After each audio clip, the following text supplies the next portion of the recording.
Bonjour et bienvenue. Ici Martin Noël, président de la Corporation financière Monétis. J'aurai le plaisir de vous accompagner au cours de cette présentation intitulée « Les opérations de couverture avec les options SXO ». Les conditions de marché plutôt ardues que nous avons connues au cours des dernières années ont sensibilisé les investisseurs sur l'importance de la gestion des risques en matière d'investissement.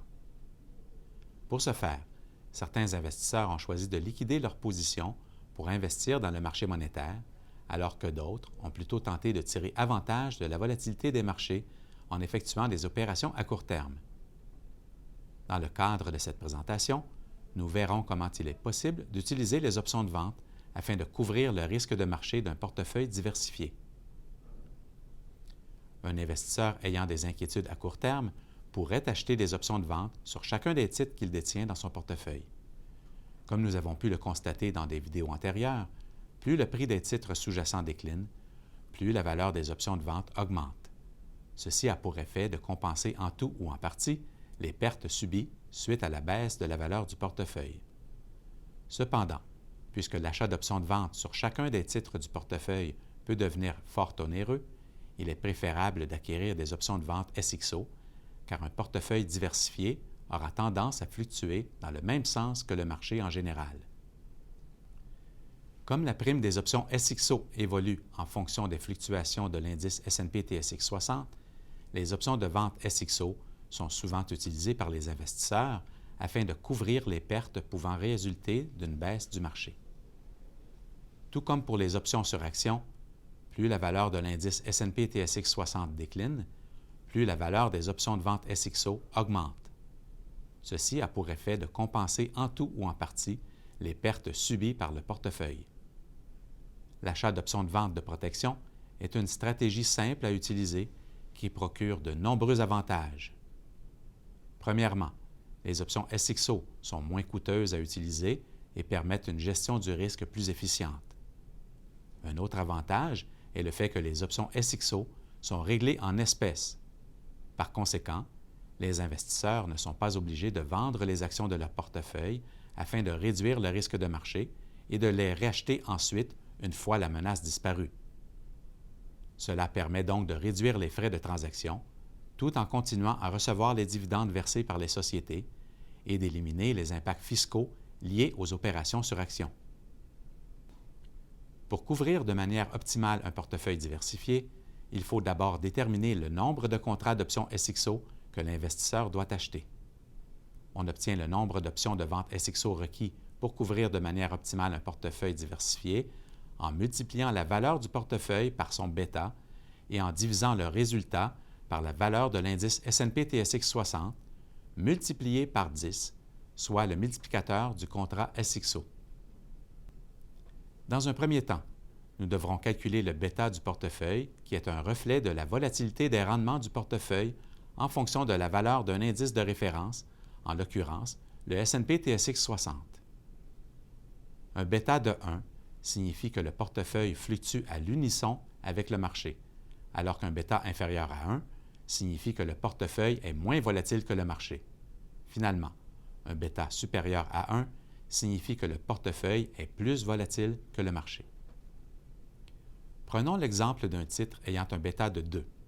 Si le marché augmente de 3 %, alors nous pouvons nous attendre à ce que le titre augmente de 6 %, alors que pour un titre ayant un bêta de 0,5, la hausse ne serait alors que de 1,5 %.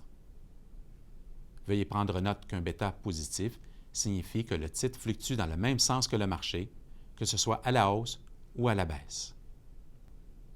Lorsque le bêta est négatif, cela signifie que le titre fluctue de manière inverse au marché. Par exemple, un titre ayant un bêta de moins 3 % enregistrera une baisse de 9 % suite à une hausse de 3 % du marché. Veuillez prendre note que le bêta des titres peut être obtenu par le biais de nombreux sites Internet financiers. Pour calculer le bêta moyen d'un portefeuille, il faut au préalable obtenir le bêta de chacun des titres pour ensuite le multiplier par la pondération du titre dans le portefeuille et additionner ensuite chaque résultat. Dans l'exemple suivant, comme tous les titres ont une pondération identique, le bêta du portefeuille de 1,37 est obtenu en additionnant chaque bêta pour ensuite diviser le résultat par le nombre de titres du portefeuille.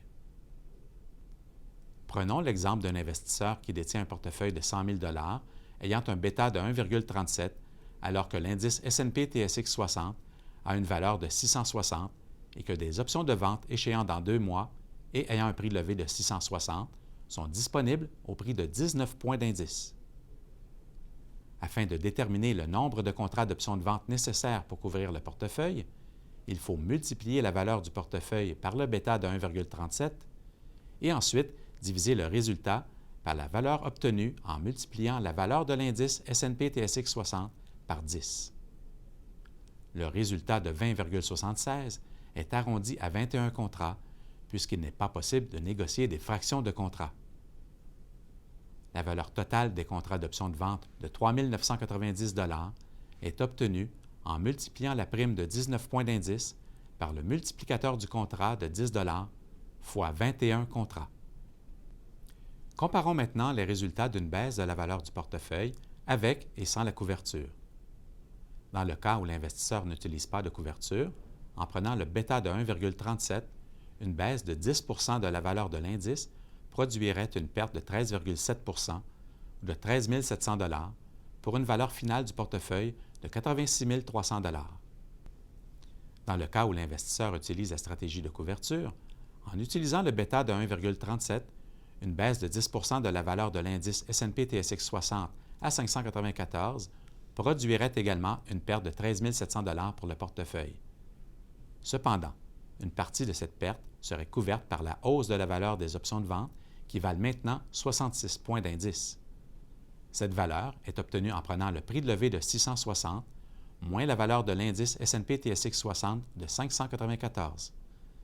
En soustrayant la valeur initiale de 19 points d'indice de la valeur de règlement de 66 points d'indice, on obtient un profit net de 47 points d'indice qu'on multipliera par le multiplicateur de 10 fois 21 contrats pour obtenir le profit total de 9 870 En appliquant le profit de 9 870 contre la perte de 13 700 on obtient une valeur finale de 96 170 pour le portefeuille avec la couverture, contre une valeur finale de 86 300 pour le portefeuille sans la couverture. Comme les options SXO sont réglées en espèces, le détenteur des options de vente SXO verra son compte être crédité d'une somme de 9 870 à l'échéance. On se rappellera que la valeur de règlement est calculée en prenant le prix d'ouverture officiel de l'indice S&P/TSX 60 le jour d'échéance des options. Par conséquent, un investisseur qui désire liquider sa position avant l'échéance devra impérativement le faire le jour précédant la date d'échéance. Merci de vous être rejoints à nous et à la prochaine.